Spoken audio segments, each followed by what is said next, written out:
No estudo da ponte, nós vamos mostrar alguns cortes sequenciais com algumas estruturas mais evidentes em peças não coradas.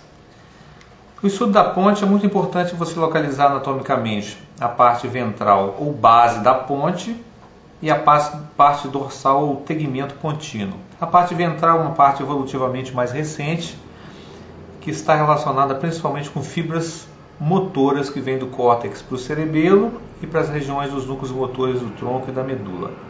A parte posterior é uma parte mais antiga, é uma parte filogeneticamente mais antiga, que se relaciona principalmente com os núcleos de nervos cranianos, conhecida como substância cinzenta homóloga pontina. Nesse corte nós podemos observar bem o assoalho do quarto ventrículo, sempre na linha média. Em toda a estrutura do tronco nós temos colunas motoras, nas porções mais laterais colunas sensitivas. Nem todos os grupos são evidentes de se observar. Nesse corte a gente observa, em primeiro lugar, na porção mais lateral, os núcleos que formam a chamada área vestibular. São esses núcleos localizados num plano mais lateralizado, tanto de um lado como do outro. Você observa bem aqui os núcleos vestibulares. E você observa os núcleos trigeminais com os respectivos tractos. Nessa região a gente tem, no corte mais baixo, a porção mais alta do núcleo trato espinhal do nervo trigêmeo com o tracto em torno dele. Do lado, os núcleos vestibulares na chamada área vestibular. Na linha média, num corte baixo de ponte, chama a atenção, primeiro, o núcleo do nervo abducente, o núcleo motor bem na linha média, e num plano mais profundo, o núcleo do nervo facial. Nessa peça, a gente evidencia um fenômeno interessante, que é as fibras do núcleo do facial mergulhando dorsalmente, contornando o núcleo do abducente e se dirigindo ventralmente.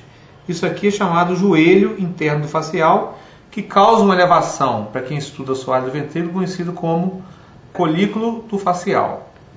Então essa tuberosidade aqui, colículo facial, causada exatamente por essas fibras do facial que contornam o núcleo do abducente.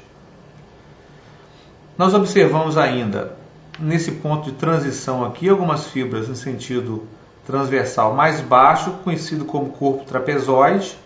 Esse corpo trapezoide é constituído de fibras transversais. Essas fibras transversais separam a base do tegmento. Muitas vezes o corpo trapezoide se confunde com um grupo de fibras transversais que pertence à base da ponte. São chamadas fibras transversais à ponte. São fibras provenientes do córtex que cruzam o plano mediano a partir de sinapses em núcleos pontinos e vão em direção ao pedúnculo cerebelar médio. Na verdade, essas fibras transversais formam o pedúnculo cerebelar médio. São vias motoras importantes no controle e no ajuste motor. É muito difícil você separar nesses cortes o que é fibra transversal e o que é núcleo pontino, porque nesse plano, sem uma coloração específica, corpos neuronais e axônios se confundem. Então você vê o movimento transversal das fibras e algumas pequenas ilhas de substância cinzenta no meio.